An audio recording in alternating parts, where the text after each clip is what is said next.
দর্শক এইটা কি অনেকেই হয়তো কইতে পারবেন যারা আর কি ইতালিতে থাকেন।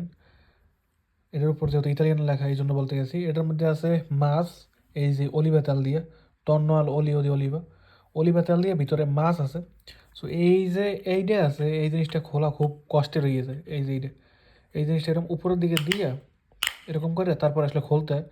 সো খোলার সময় অনেক সময় দেখা যায় হাতও তো কাটতে দিতে পারে, আমার কয়েকবার করে কাটছিল।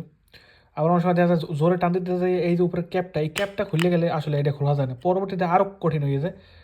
তারপর দেখা যায় এইটা খোলার পরে এই সাইড দিয়ে একদম টিন একটা বাইরে যায়, ছোটো একটা টিনের মতন বাইরে যায়, যে জিনিসটা প্রচুর ধারালো।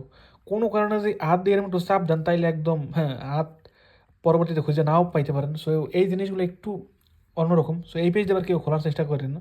সবসময় এইটা যদি ভাঙ্গেও যায় কোনো কারণে, যেমনি হোক প্লাস দিয়ে টান দিয়ে এলেও খুলতে হইবে। অনেক সময় দেখা যায় এইটা জোরে চাপ দিলে তারপরে এই জায়গাটা এটা সুইটটা পারে যদি খোলার নিয়মটা একটু এলোমেলো হয়। তবে এখন মোটামুটি খুলতে পারি।